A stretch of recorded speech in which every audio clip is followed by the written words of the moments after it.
Imagine discovering that your daughter's teacher is the one person you never managed to forget. Laura thought she had left the past behind when she moved to a new city after her divorce. But on her daughter's first day of school, she comes face to face with Harper, her first love, the woman who broke her heart as a teenager. Before we dive into this emotional journey, make sure to subscribe to the channel, hit that notification bell, and let me know in the comments where you're watching from. The school hallway stretched ahead of me like a tunnel. My daughter's hand in mine was the only thing keeping me grounded. I had no idea my world was about to turn upside down. I gripped Emma's hand tighter as we walked down the pristine hallway of Riverside Elementary. The smell of fresh paint and cleaning supplies filled my nostrils, mixing with the nervous energy radiating from dozens of kids and parents. "Mommy, you're squeezing too hard," Emma whispered, tugging at my fingers. I loosened my grip and forced a smile. "Sorry, sweetheart. Just excited for your first day." That was a lie. I was terrified. Not of the new school or the new town. I was terrified of starting over. Again. The divorce papers were still fresh in my purse, and the bruises on my heart were even fresher. Room 15, room 15, I muttered, scanning the colorful door numbers. Emma skipped beside me, her backpack bouncing with each step. At least one of us was excited. We turned the corner, and there it was. Room 15. The door was decorated with paper sunflowers and a cheerful "Welcome to Third Grade" banner. Through the window, I could see children already settling into their seats. "This is it, baby," I said, kneeling down to Emma's level. "Are you ready?" She nodded eagerly, her dark curls bouncing. "Will you walk me in?" "Of course." I stood up, smoothed my dress, and pushed open the classroom door. The room was bright and welcoming, with colorful posters covering every wall. Children's laughter filled the air as they explored their new space. And then I saw her. Standing at the front of the classroom, writing something on the whiteboard, was a woman with honey blonde hair pulled back in a loose bun. She wore a soft blue cardigan and dark jeans, looking exactly like the teacher every parent hopes their child will have. She turned around, and my world stopped. Harper fucking Mitchell. My first love. My first heartbreak. The girl who kissed me under the bleachers when we were 17, and then disappeared from my life without a word 3 days later. Our eyes met across the classroom, and I watched her face go through the same shock I was feeling. Her mouth opened slightly, and the marker slipped from her fingers, clattering to the floor. 20 years. It had been 20 years since I'd seen those green eyes, and they still made my knees weak. "Mommy?" Emma tugged at my dress. "Are you okay?" I blinked, forcing myself back to reality. The other parents were staring. Harper was still frozen at the front of the room, and my daughter was looking up at me with concern. "I'm fine," I managed to say, though my voice came out as barely a whisper. Harper cleared her throat and walked toward us, her professional smile sliding into place. But I could see the tremor in her hands, the way she kept glancing at me like she couldn't quite believe what she was seeing. "Good morning," she said, her voice exactly as I remembered it, warm honey with just a hint of raspiness. "I'm Ms. Mitchell. You must be Emma." She knelt down to Emma's level, and I watched my daughter's face light up instantly. Harper had always had that effect on people. Even at 17, she could make anyone feel like they were the most important person in the room. "I love your backpack," Harper continued, pointing to Emma's unicorn bag. "Unicorns are my favorite, really." Emma beamed. "Mine too. Mommy says they're not real, but I think they're just really good at hiding." Harper laughed. That same musical laugh that used to make my heart skip beats. "I think you might be right about that." She stood up slowly, and our eyes met again. This time, neither of us looked away. "And you must be Emma's mom," she said, extending her hand. "I'm Harper Mitchell." I stared at her outstretched hand for a moment too long before taking it. Her skin was still soft, still warm. The contact sent electricity shooting up my arm. "Laura," I said, my voice barely audible. "Laura Chen."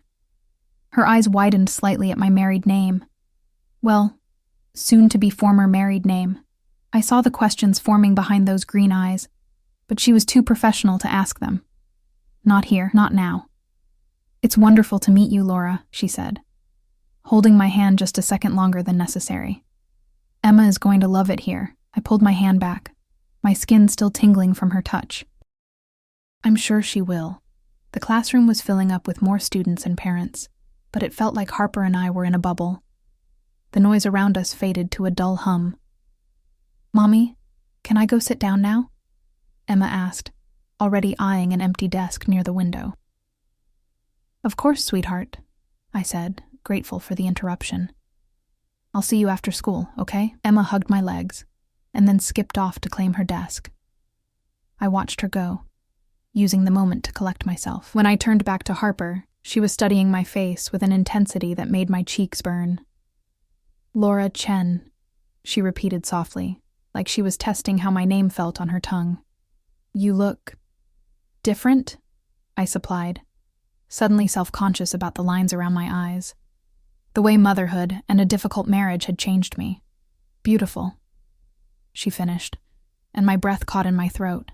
Before I could respond, another parent approached with questions about the curriculum, and Harper was forced to turn her attention away from me. I used the opportunity to escape, mumbling something about being late for work. I made it halfway down the hallway before I had to stop and lean against the wall. My hands were shaking, and my heart was pounding so hard I was sure everyone could hear it. Harper Mitchell. After all these years, after all the therapy and the attempts to move on and the marriage that was supposed to help me forget, she was here. She was Emma's teacher. I pulled out my phone with trembling fingers and stared at the screen, not really seeing it. How was this possible? What were the odds? And more importantly, how was I going to survive an entire school year of seeing her every day? My phone buzzed with a text from my sister. How did the first day go? Emma excited? I stared at the message for a long moment before typing back, "It's complicated." That was the understatement of the century. I pushed myself off the wall and walked toward the exit, my mind racing. I had moved here to start fresh, to give Emma a stable life away from the chaos of my marriage.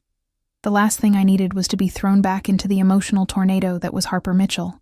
But as I reached my car and looked back at the school building, I couldn't shake the feeling that maybe, just maybe, this wasn't a coincidence. Maybe it was exactly what I needed. I spent the entire day at my new job as a marketing coordinator trying not to think about Harper. It didn't work. Every time I tried to focus on spreadsheets or client emails, those green eyes would flash in my mind, and I'd lose my train of thought completely. By 3 o'clock, I was a nervous wreck. My hands shook as I drove to the school for pickup, and I must have checked my appearance in the rearview mirror a dozen times. The pickup line was chaos, cars snaking around the building, parents chatting in groups, children streaming out of the building like colorful confetti. I parked and walked toward the main entrance, scanning the crowd for Emma's dark curls. "Mommy!" Emma's voice cut through the noise, and I turned to see her running toward me, her backpack bouncing wildly behind her. She crashed into my legs with the force of a small hurricane, nearly knocking me over. "Whoa there, speed racer," I laughed, steadying myself. "How was your first day?" "It was amazing." Emma's eyes were bright with excitement. "Ms. Mitchell is the best teacher ever. She has a reading corner with beanbags, and she knows everything about unicorns. And she said I can be the line leader tomorrow." My heart clenched at the pure joy in my daughter's voice. Whatever complicated history Harper and I had, she was clearly wonderful with children. That shouldn't have surprised me. Harper had always been nurturing, even as a teenager. "That sounds fantastic, sweetheart," I said, taking her hand. "Ready to go home? Can we say bye to Ms. Mitchell first, please?" Before I could answer, I heard that familiar voice behind me. "Emma, how was your first day?" I turned slowly, and there was Harper, walking toward us with a genuine smile on her face. She'd let her hair down, and it fell in soft waves around her shoulders. She looked younger somehow, more like the girl I remembered. "Ms. Mitchell," Emma bounced on her toes. "I loved everything, especially the story you read about the dragon who was afraid of fire." "I'm so glad," Harper said, crouching down to Emma's level again. "And I have a feeling you're going to love tomorrow's story even more." "What's it about?" "It's a surprise. Harper said with a wink. But I think it involves a certain magical creature with a horn, Emma gasped. A unicorn story? Maybe, Harper said mysteriously, and Emma giggled with delight. I watched this interaction with a mixture of warmth and panic. Emma was already attached to Harper, and it had only been one day. This was going to be so much more complicated than I'd thought. Harper stood up and looked at me, her expression shifting to something more cautious. How was your first day at work? I was surprised she remembered I'd mentioned having a new job. It was fine, still getting used to everything. Big changes are hard, she said softly, and I wondered if she was talking about more than just my job. An awkward silence stretched between us, while Emma chattered to another classmate who'd run over. Other parents moved around us, collecting their children and heading to their cars, but Harper and I stood frozen in our bubble again. Laura, Harper started, then stopped, glancing around at the crowd. I was wondering if we could talk sometime. About what? I asked, though I knew exactly what she meant. About us. About what happened. I know this is weird, and I don't want to make things uncomfortable for Emma, but there's nothing to talk about, I said quickly, my defenses slamming into place. That was a long time ago. Harper's face fell slightly. Right. Of course, I just thought... Mommy, can Ms. Mitchell come to our house for dinner? Emma interrupted, tugging on my dress. My face went white. Emma, sweetheart, Ms. Mitchell is very busy, actually, Harper said, her eyes meeting mine with a challenge I recognized from our teenage years. I'd love to come to dinner sometime, if that's okay with your mom. Emma clapped her hands together. Please, Mommy. Please. I felt trapped. How could I say no without disappointing Emma or seeming rude? But the thought of Harper in my house, in my space, made my stomach flip with anxiety. Maybe another time, I said weakly. We're still getting settled in. Of course, Harper said, but I could see the hurt flash across her face. Another time. Emma's face fell, and I immediately felt like the worst mother in the world. But maybe, I heard myself saying, we could grab coffee sometime to discuss Emma's progress. Harper's eyebrows raised slightly. I'd like that. There's a great cafe downtown called The Daily Grind. Do you know it? I nodded, though I'd never been there. Sure. Saturday morning, around 10. Saturday's good, I said, already regretting it. Perfect. Harper smiled, and for a moment, she looked exactly like the 17-year-old girl who used to make my heart race. I'll see you then. She turned to Emma. And I'll see you tomorrow, little one. Don't forget to bring your reading log. I won't, Emma promised, hugging Harper's legs. I watched Harper hug my daughter back, and something twisted in my chest. Emma had never been this affectionate with her father, even before the divorce. She'd taken to Harper instantly, like she'd been waiting for her. Come on, Em, I said, taking her hand. Let's go home.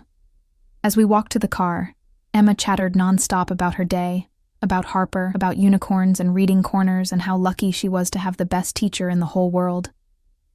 I listened with half an ear, my mind spinning. What had I just agreed to? Coffee with Harper? What was I thinking? Mommy, are you okay? Emma asked as I buckled her into her car seat. You look funny. I'm fine, baby, I lied. Just tired. Ms. Mitchell is really pretty, isn't she? My hand stilled on the seatbelt. I guess so. And she's really nice. I think you'll like her when you get to know her better. If only she knew. The drive home was a blur. Emma fell asleep in the back seat, exhausted from her first day, and I was left alone with my thoughts. They weren't good thoughts. Harper had always been beautiful, but seeing her today, seeing her with Emma, had hit me like a freight train. She was still the same person who'd made me believe in love at first sight, who'd made me understand what all those songs and movies were talking about. She was also the same person who'd broken my heart so completely that I'd spent years trying to put the pieces back together. I pulled into our driveway and sat in the car for a moment, watching Emma sleep. Her face was peaceful, innocent. She had no idea that her new favorite teacher was the reason her mother had trust issues. My phone buzzed. A text from an unknown number. Hi, it's Harper. Got your number from the school directory. Looking forward to Saturday. Gee. I stared at the message for a long time before typing back, see you then. As I carried Emma into the house, I couldn't help but wonder what I was getting myself into. I'd moved here to escape my past, to start fresh. Instead, I'd walked straight back into the arms of my biggest mistake. Saturday morning came too quickly. I changed my outfit 3 times before settling on jeans and a simple sweater. Casual but put together. I didn't want Harper to think I was trying too hard, even though I absolutely was. The daily grind was exactly the kind of place I'd expected Harper to suggest. Cozy, artistic, with mismatched furniture and local artwork covering the walls. The smell of freshly ground coffee beans mixed with the sound of quiet conversations and soft indie music. I spotted Harper immediately. She was sitting at a corner table, wearing a cream-colored sweater that made her green eyes pop. Her hair was down again, and she was nervously fidgeting with her coffee cup. She looked up as I approached, and that familiar smile spread across her face. "Laura, you came." "Did you think I wouldn't?" I asked, sliding into the chair across from her. "Honestly, I wasn't sure." She gestured to the menu on the table. "I ordered you a vanilla latte. I remember it used to be your favorite." My heart skipped. She remembered. After 20 years, she remembered how I liked my coffee. "It still is," I admitted quietly. The barista brought over my drink and I wrapped my hands around the warm mug, using it as a shield between us. "So," Harper said, breaking the silence, "how are you?" "Really?" I took a sip of my latte, buying time. "I'm fine. Good. Getting divorced. But fine." Harper's face softened. "I'm sorry. That must be hard." "It is what it is," I said with a shrug I didn't feel. "Sometimes things don't work out." Emma seems happy, though, adjusted. "She's resilient," I said, and it was true. Emma had handled the divorce better than I had. "She loves your class, by the way. She talks about you constantly." Harper's smile was genuine. "She's a special kid, bright, creative, kind. You should be proud." "I am." I paused, then decided to be honest. "She's never taken to a teacher this quickly before. Or anyone, really." "Kids can sense authenticity," Harper said. "Maybe she just knows I care about her." There was something in her tone that made me look up from my coffee. Harper was watching me with an intensity that made my cheeks warm. "Harper," I started, then stopped. I didn't know what I wanted to say. "I know this is weird," she said softly. "Seeing each other again after all this time. But I'm glad you're here." "Are you?" The question came out sharper than I intended. Harper flinched slightly. "Yes, I am. I've thought about you over the years, wondered how you were, what you were doing." "Funny way of showing it," I muttered. "What's that supposed to mean?" I set down my coffee cup harder than necessary. "You disappeared, Harper. One day we were whatever we were, and the next day you were gone. No explanation, no goodbye, nothing." Harper's face went pale. "Laura, do you have any idea what that did to me?" The words tumbled out before I could stop them. "I was 17 and in love for the first time and you just vanished. I thought I'd done something wrong, said something wrong. I blamed myself for years." "You didn't do anything wrong," Harper said quickly. "God, Laura, you were perfect. You were everything I wanted and everything I was terrified of." "What's that supposed to mean?" Harper looked around the cafe, then back at me. Can we go somewhere more private? This isn't a conversation for public." I hesitated. Being alone with Harper felt dangerous, like standing too close to a fire, but I needed answers. I'd needed them for 20 years. "There's a park across the street," I said finally. We paid for our drinks and walked across to Riverside Park in silence. The morning was crisp, with golden leaves scattered across the walking paths. We found a bench overlooking the pond and sat down, leaving careful space between us. "My parents found out," Harper said suddenly. "Found out what?" "About us. About me." She took a shaky breath. "About the fact that I was in love with my best friend." My heart stopped. "You were in love with me?" Harper turned to look at me, her green eyes bright with unshed tears. "Of course I was. How could you not know that?" "Because you never said it," I whispered. "And then you left. I didn't have a choice." Harper's voice cracked. "My dad found the letters you wrote me. The poems. He read them and figured it out pretty quickly. I remembered those letters. Silly teenage love notes that I'd slip into Harper's locker between classes. I'd poured my heart into every word. What did he do? He lost his mind, Harper said bitterly. Started screaming about how I was sick, how I was going to hell, how I was an embarrassment to the family. My mom just stood there and cried. My chest tightened. Harper. They gave me an ultimatum, she continued. Go to conversion therapy and cut all contact with you, or they'd disown me.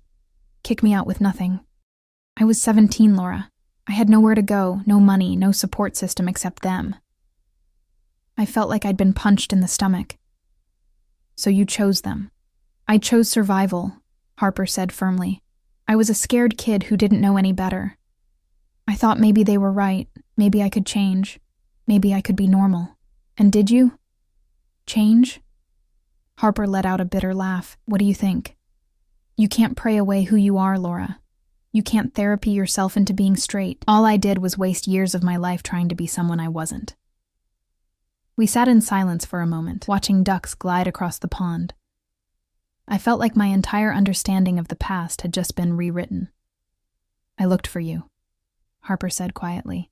After I graduated college, after I finally accepted who I was and cut ties with my parents. I tried to find you, but you'd moved away for college. No social media back then, no easy way to track someone down. I went to Northwestern, I said. Then moved to Chicago for work.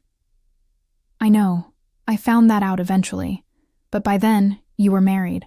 I saw the wedding announcement in your hometown newspaper online. My throat felt tight. You saw that? I did. You looked beautiful. Happy. Harper's voice was barely a whisper. I figured you'd moved on, found someone who could give you the life you deserved. I thought I had, I admitted. For a while. What happened? With your marriage? I was quiet for a long moment, trying to figure out how to explain the slow death of a relationship that had never really been alive to begin with. I married David because he was safe, I said finally. Because he was the opposite of everything that scared me about loving you. But you can't build a life on safety, Harper. You can't love someone just because they're not the person who broke your heart. Harper turned to face me fully. Did you love him? I tried to. I really did. But I trailed off, not sure how to finish. But he wasn't you, I whispered. The words hung in the air between us like a confession. Harper's breath caught, and I saw her hands tremble slightly. Laura. I should go, I said suddenly, standing up. This was too much, too fast. I wasn't ready for this conversation, for these feelings. Please don't, Harper said, standing too. Not again. Don't run away again. I'm not running, I protested, even though that's exactly what I was doing. Aren't you? I turned to face her, and the look in her eyes nearly undid me. It was the same look she'd given me 20 years ago, right before she kissed me for the first time. I have to think about Emma, I said desperately. She's my priority now. I would never do anything to hurt Emma, Harper said. You have to know that. I know. But this, us, it's complicated. It doesn't have to be, but it did. It was the most complicated thing in the world. The week after our coffee date was torture. Every morning when I dropped Emma off at school, I'd catch glimpses of Harper through her classroom window. Every afternoon at pickup, she'd wave and smile, but we didn't talk beyond polite pleasantries.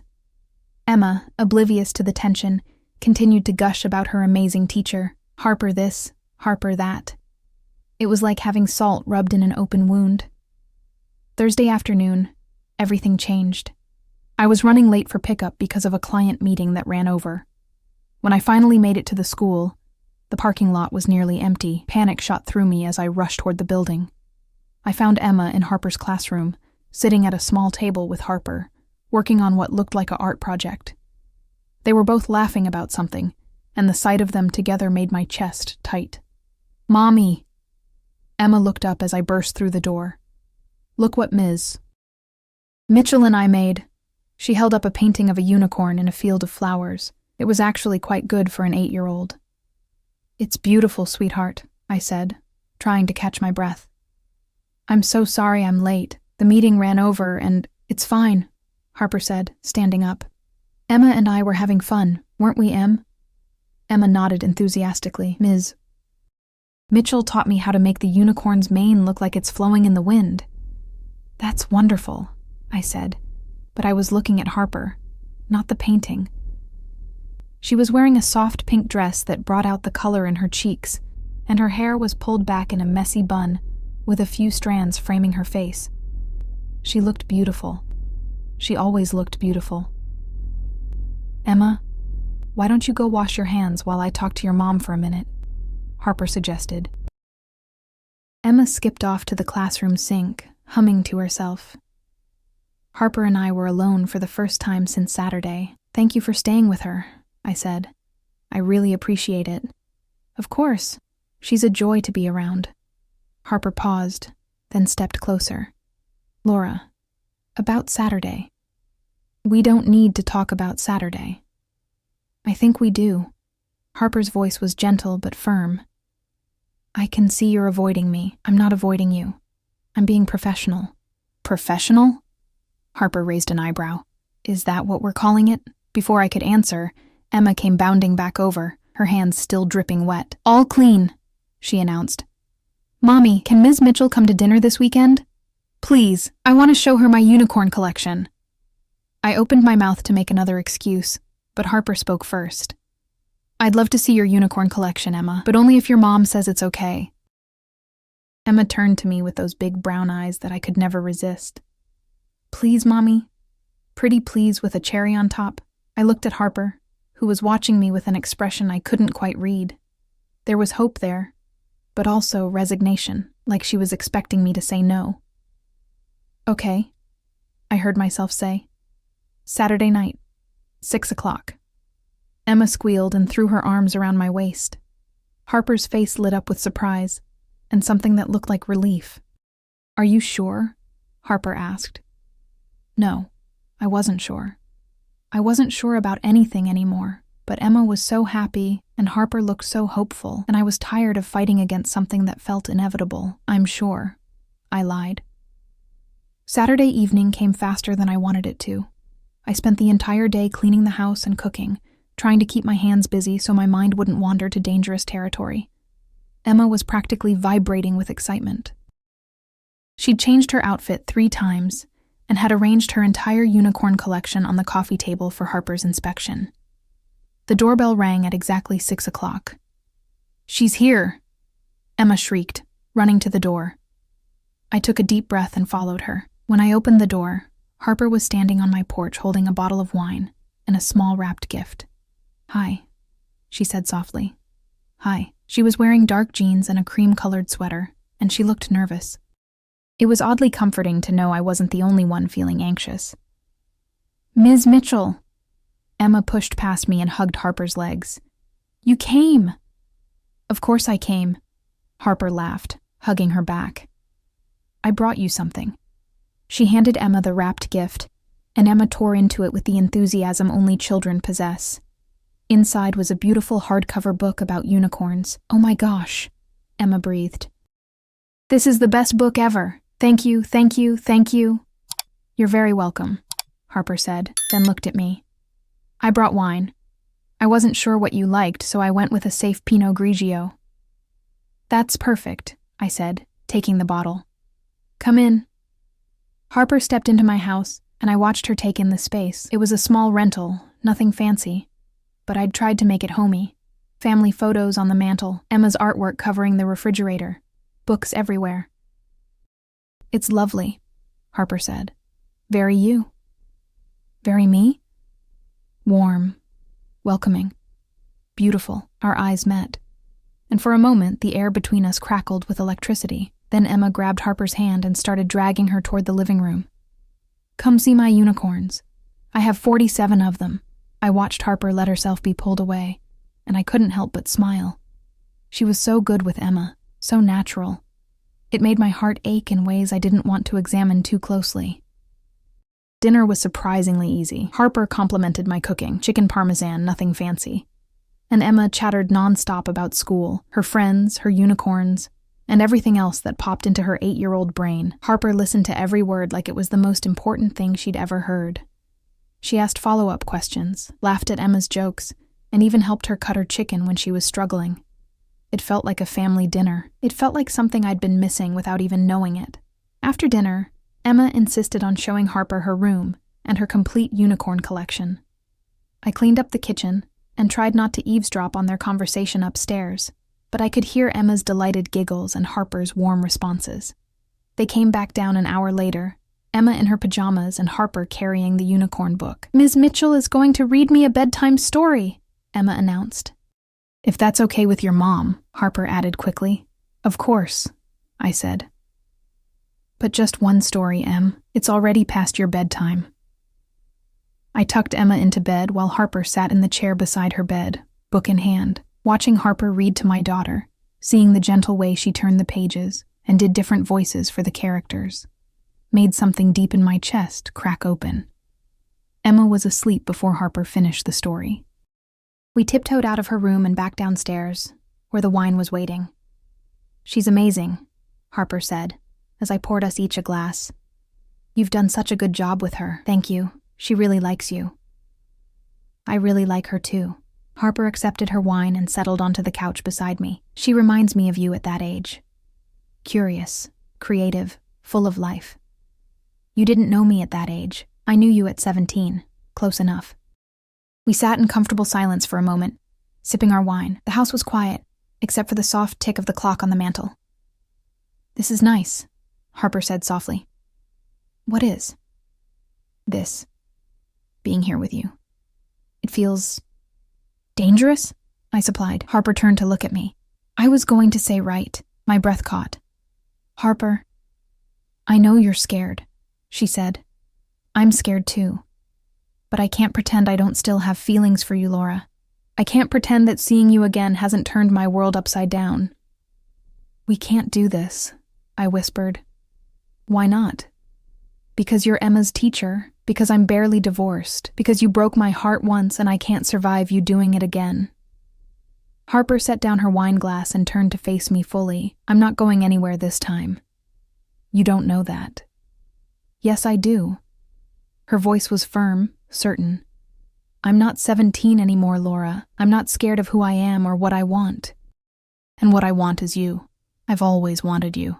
Before I could respond, she leaned forward and kissed me. It was soft, tentative, nothing like the desperate kisses we'd shared as teenagers. But it was Harper, and it was everything I remembered and everything I'd tried to forget. I should have pulled away. I should have stopped it. Instead, I kissed her back. I pulled away from Harper like I'd been burned, my heart hammering against my ribs. "We can't," I whispered, touching my lips where I could still feel the warmth of hers. Harper's face fell. "Laura, no." I stood up abruptly, pacing to the window. "This is exactly what I was afraid of. This is why I didn't want you to come over." "Because you knew you still felt something for me?" I whirled around to face her. "Because I knew I'd make a mistake. Because I knew I'd do something stupid and mess everything up." "How is this messing everything up?" "You're Emma's teacher, Harper. Do you understand how complicated that makes this? What happens when things go wrong between us? What happens to Emma?" Harper stood up too, her green eyes flashing. "Why are you so sure things will go wrong?" "Because they always do," the words exploded out of me. "Because everyone leaves, Harper. Everyone. My parents, you, David. Everyone I've ever cared about has walked away." "I didn't walk away," Harper said firmly.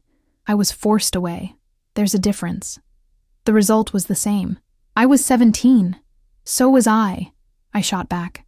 "I was 17 and in love, and you destroyed me. Do you get that? You completely destroyed me." Harper's face went white. "Laura, I spent years in therapy trying to get over you. Years convincing myself that what we had wasn't real, that it was just teenage experimentation. I married David because he was safe, because he would never make me feel the way you did." "And how did I make you feel?" "Like I was on fire," I whispered. "Like I was flying and falling at the same time. Like I could conquer the world or die trying." Harper took a step toward me. "That sounds like love. That sounds like insanity." I wrapped my arms around myself. "I can't do this again, Harper. I can't risk it." "Risk what?" "Everything. I gestured wildly around the room. This life I've built for Emma, her stability, her happiness. She adores you, and if we try this and it doesn't work out, she'll be devastated. And what if it does work out? I stared at her. What? What if it does work out? Harper repeated. What if this time is different? What if we're different? We're not different. You're still the woman who broke my heart, and I'm still the woman who's too scared to trust anyone completely. Harper's shoulders sagged. So that's it? You're just going to run away again? I'm not running away. I'm being realistic. You're being a coward. The words hit me like a slap. Excuse me? You heard me. You're being a coward. You're so terrified of getting hurt that you're willing to throw away something that could be amazing. I have a daughter to think about, and she deserves a mother who's happy. She deserves a mother who isn't afraid to love and be loved. Don't you dare tell me what my daughter deserves, I said, my voice dangerously low. Harper ran her hands through her hair, frustration radiating from every line of her body. I'm not trying to tell you anything. I'm trying to fight for us. There is no us. Isn't there? Harper stepped closer. Then why did you kiss me back? Why did you invite me to dinner? Why do you look at me like you're drowning and I'm the only thing that can save you? I don't. You do. Harper's voice was soft now, pleading. You feel this too, Laura. I know you do. I closed my eyes, trying to block out the truth in her words. It doesn't matter what I feel. It's the only thing that matters. No, it's not. I opened my eyes and looked at her. Emma matters. Her well-being matters. Her stability matters. And what about your well-being? What about your happiness? I'm fine. You're miserable, Harper said bluntly. You're going through the motions of living, but you're not actually alive. I can see it in your eyes. You don't know anything about my life. I know you're divorced from a man you never really loved. I know you moved here to start over, but you're still running from your past. I know you're lonely. Stop. I know you lie awake at night wondering what would have happened if things had been different between us. Stop it. I know because I do the same thing. Harper's voice cracked. I've spent 20 years wondering, Laura. 20 years regretting the way things ended. 20 years wishing I could have been braver. Well, now you know, I said coldly. Some things are better left in the past. Harper stared at me for a long moment, and I watched something die in her eyes. The hope, the fight, the love, it all just faded. You're right, she said quietly. I should go. She walked to the coffee table and picked up her purse. I wanted to stop her, wanted to take back everything I'd said, but the words were stuck in my throat. Thank you for dinner, Harper said formally, and thank Emma for showing me her unicorns. She headed for the door, and I followed her, my feet moving without my permission. At the door, she turned back to me one last time. For what it's worth, I think you're wrong. I think we could have been something beautiful this time around. But I can't force you to take a chance on us. She opened the door and stepped out into the night. I watched her walk to her car, get in, and drive away. Then I closed the door, slid down to the floor, and cried. I cried for the 17-year-old girl who'd had her heart broken. I cried for the woman I'd become. Too scared to risk loving again, I cried for Emma, who was going to wonder why her favorite teacher suddenly seemed distant. And I cried for Harper, who'd been brave enough to try again and had been rejected for her efforts. I cried until there were no tears left. And then I sat on my kitchen floor in the dark, wondering if I'd just made the biggest mistake of my life. My phone buzzed. A text from Harper. I'm sorry if I pushed too hard. I just want you to know that I meant every word. You and Emma are the best things that have happened to me in years. I hope someday you'll be brave enough to let yourself be happy. H. I stared at the message until the words blurred together. Then I turned off my phone and went to bed, where I lay awake until dawn, replaying every moment of the evening and hating myself more with each passing hour. Monday morning came too soon. Emma was excited to see Harper, chattering about the book she'd given her and asking when she could come over again. We'll see, sweetheart, I said, my stomach churning as we walked toward her classroom. Harper was at her desk when we arrived, grading papers. She looked up when we entered, and her smile for Emma was genuine and warm. For me, she managed a polite nod. Good morning, Emma, she said. Did you finish reading the unicorn book? Yes, it was amazing. Can I tell you about my favorite part? Of course. Why don't you hang up your backpack and then come tell me all about it? Emma skipped off to the coat closet, and Harper and I were left alone for a moment. Harper, I started, but she held up a hand. It's fine, Laura. We don't need to talk about it. I'll keep things professional from now on. The words were like ice water in my veins. Okay. Emma came bounding back over, and Harper's attention shifted entirely to her. I stood there for another moment, feeling invisible and unwanted, before mumbling goodbye and leaving. As I walked to my car, I couldn't shake the feeling that I'd just lost something precious, something I might never get back. The next 2 weeks were hell. Harper kept her word about staying professional. She was polite but distant, treating me like any other parent. The warmth in her eyes when she looked at me was gone, replaced by careful neutrality. Emma noticed the change immediately. Why doesn't Ms. Mitchell smile at you anymore, Mommy? She asked one afternoon as we drove home from school. What do you mean, sweetheart? She used to smile really big when she saw you. Now she just says hi and looks sad. My heart clenched. Maybe she's just tired. Maybe you should bring her cookies. Cookies always make me feel better when I'm sad. If only it were that simple. The breaking point came on a Thursday. I was having lunch at my desk when my phone rang. The school's number flashed on the screen, and my blood turned to ice. Ms. Chen, this is Principal Martinez at Riverside Elementary. Emma's had a little accident on the playground. She's okay, but she's asking for you. I was in my car before he finished the sentence. I found Emma in the nurse's office, sitting on a cot with a bandaged knee and tear-stained cheeks. Harper was beside her, holding her hand and speaking in soothing tones. Mommy, Emma cried when she saw me, reaching out with both arms. I rushed to her side and pulled her into a hug, my heart still racing with panic. What happened, baby? I fell off the monkey bars, Emma sniffled. It really hurt, but Ms. Mitchell came right away and carried me inside. I looked at Harper over Emma's head. Thank you. Of course, Harper said softly. She was very brave. The nurse explained that Emma had scraped her knee pretty badly but didn't need stitches. She'd cleaned and bandaged the wound and recommended keeping it dry for a few days. Can I go back to class? Emma asked. I think you should go home and rest, I said. We'll watch movies and eat ice cream. Emma perked up at that. Can Ms. Mitchell come too? She loves ice cream. I felt Harper tense beside me. Ms. Mitchell has to teach her other students, sweetheart.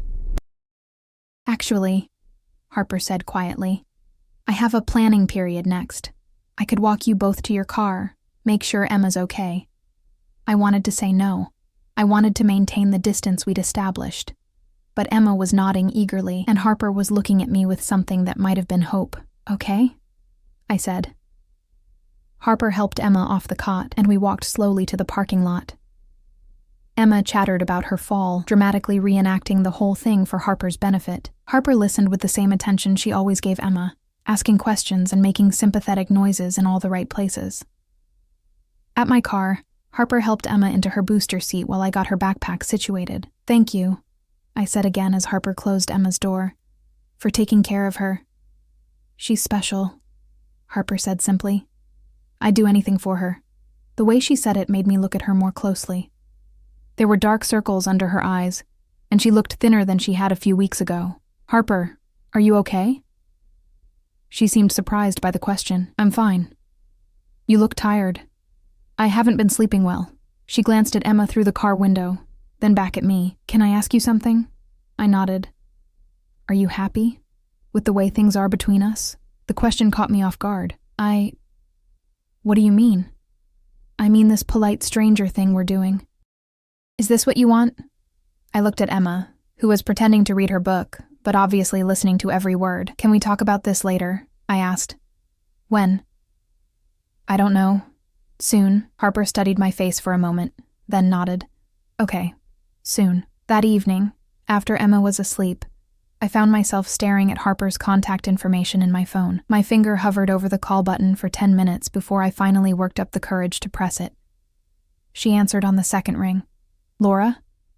Hi, Is this a bad time? No, it's fine. How's Emma's knee? Better. She's milked the injury for all it's worth. Extra ice cream, extra stories, extra cuddles. Harper laughed, and the sound made my chest warm. Sounds about right. Harper, about what you asked today. You don't have to answer if you don't want to. No, I do want to. I need to. I took a deep breath.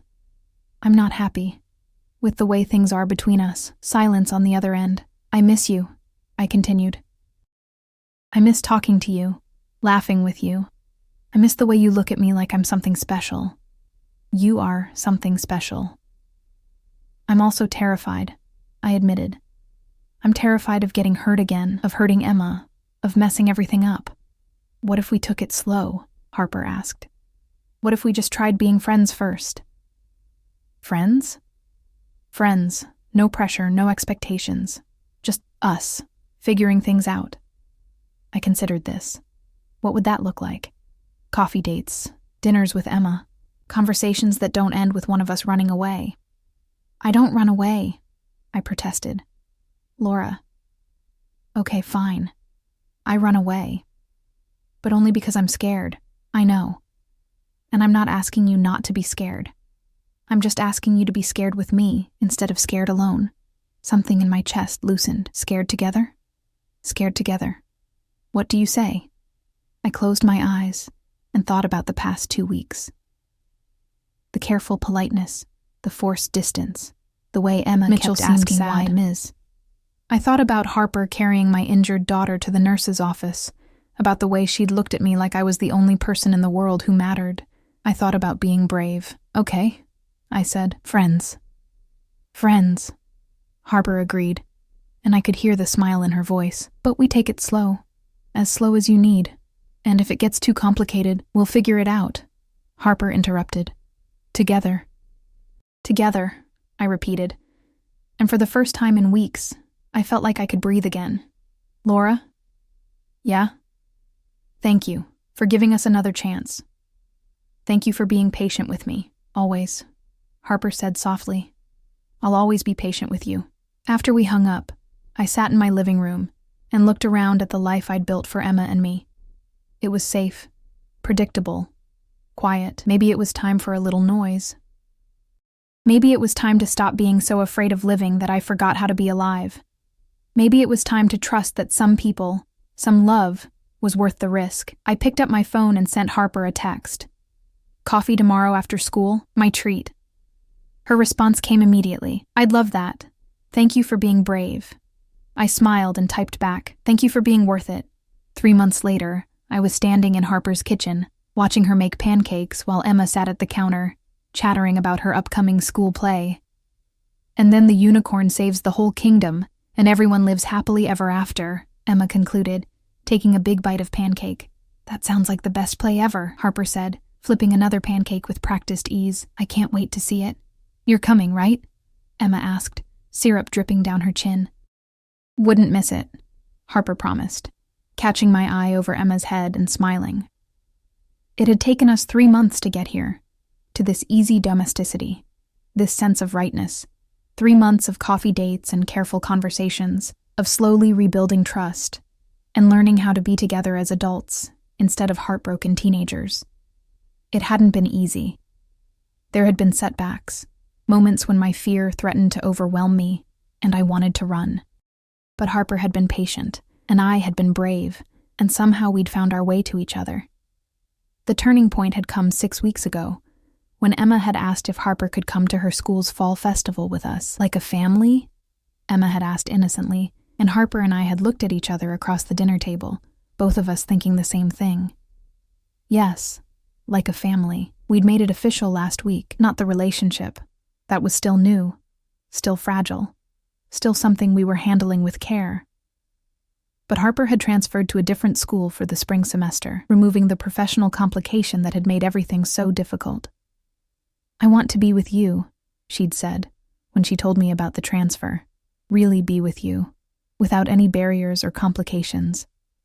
Emma deserves that. We deserve that. Now, watching her make breakfast for my daughter like it was the most natural thing in the world, I couldn't imagine why I'd been so scared. "Mommy, are you okay?" Emma asked, noticing that I'd gone quiet. "I'm perfect, sweetheart," I said, and meant it. After breakfast, Emma went to play in Harper's backyard while Harper and I cleaned up the dishes. We moved around each other easily, a choreography we'd developed over the past few weeks of weekend mornings like this. "Penny, for your thoughts," Harper said, bumping my shoulder gently as she dried a plate. "Just thinking about how different things are now," I said. "How different I am." "Different how?" I considered the question as I rinsed another dish. "I'm not afraid anymore." "Well, I'm still afraid sometimes, but it's not the paralyzing fear it used to be. It's more like healthy caution." Harper smiled. "I like the sound of that. I never thought I'd be here," I continued. "Standing in your kitchen, watching you make pancakes for my daughter, feeling like this is exactly where I'm supposed to be." "And where is that?" "Home," I said simply. "This feels like home." Harper set down the dish towel and turned to face me fully. "Laura, there's something I want to talk to you about." My stomach fluttered with nerves. "Okay. I know we've been taking things slow, and I don't want to rush anything, but..." She took a deep breath. "I love you. I'm in love with you. I have been since we were 17, and I never stopped. Not really. My heart stopped, then started again, beating double time. I love Emma too," Harper continued. "I love the way she sees the world, the way she makes everything magical. I love being part of her life, part of your life." "Harper, I'm not asking for anything," she said quickly.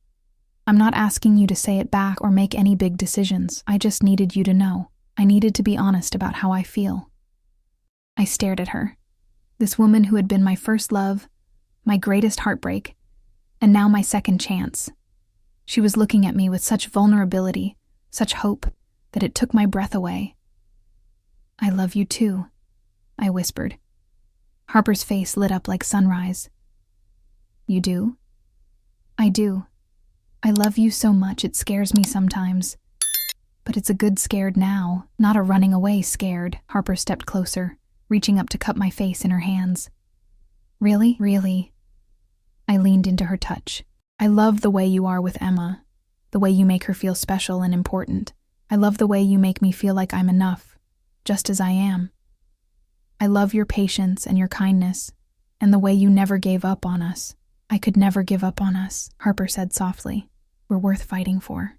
She kissed me then, soft and sweet and full of promise. It tasted like forever.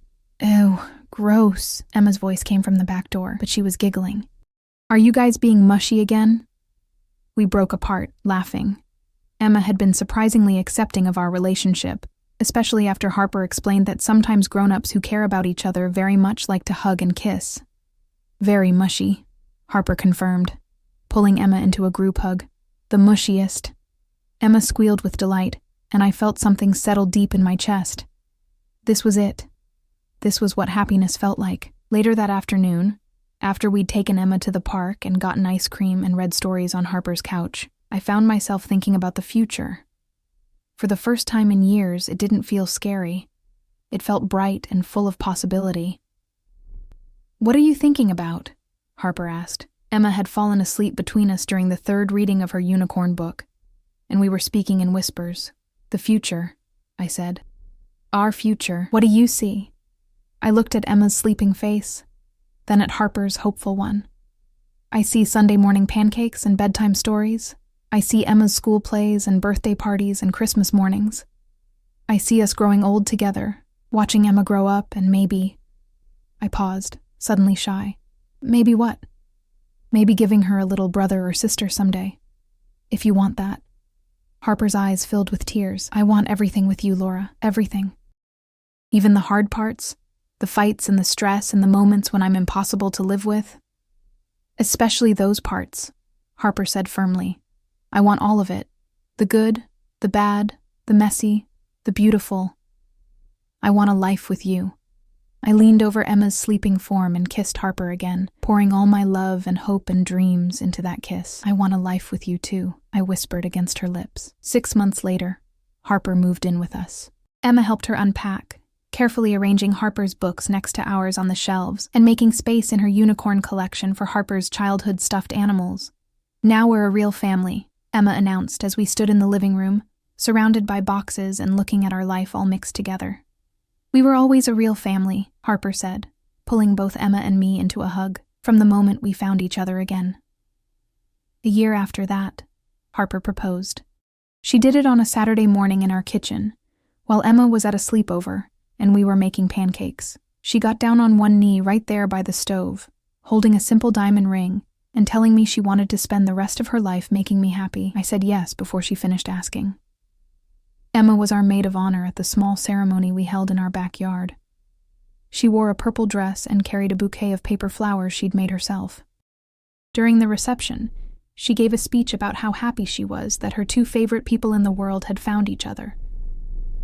"My mommy used to be sad sometimes," she said into the microphone, her 8-year-old voice serious and clear. "But now she smiles all the time because Harper makes her happy. And Harper makes me happy too. So I think this is the best family ever." There wasn't a dry eye in the house. Now, 2 years later, I wake up every morning next to the woman I love, in the house we've made into a home, listening to our daughter, because Emma is ours now, in every way that matters, getting ready for school. Sometimes I think about that scared, broken woman who walked into Riverside Elementary that first day, holding her daughter's hand and trying to start over. I think about how terrified she was of taking risks, of opening her heart, of believing that love could be worth the pain. I wish I could tell her that sometimes the best things in life come disguised as the scariest, that sometimes you have to break before you can heal, that sometimes the person who broke your heart is the same person who can make it whole again. But mostly, I'm just grateful. Grateful for second chances and patient love and the courage to be vulnerable. Grateful for Emma's wisdom and Harper's persistence, and the way life has a funny way of bringing you exactly what you need, exactly when you're ready for it. "Good morning, beautiful," Harper murmurs, rolling over to kiss my shoulder. "Good morning," I whisper back, turning in her arms. Outside our bedroom, I can hear Emma singing to herself as she gets dressed for school. In a few minutes, we'll all pile into the kitchen for breakfast, and Harper will make pancakes while Emma tells us about her dreams. And I'll sit at the counter with my coffee and marvel at how perfectly ordinary and extraordinarily beautiful our life has become. It's not the life I planned, it's better. It's the life I never dared to dream of, but somehow found anyway. And if you're out there, scared and broken, and wondering if love is worth the risk, let me tell you something. It is. It absolutely is. Sometimes you just have to be brave enough to let yourself be happy. Thanks for joining us on this emotional journey. If this story touched your heart, make sure to subscribe for more. Hit that like button, and let me know in the comments what you thought about Laura and Harper's second chance at love. Until next time, remember that it's never too late for a happy ending.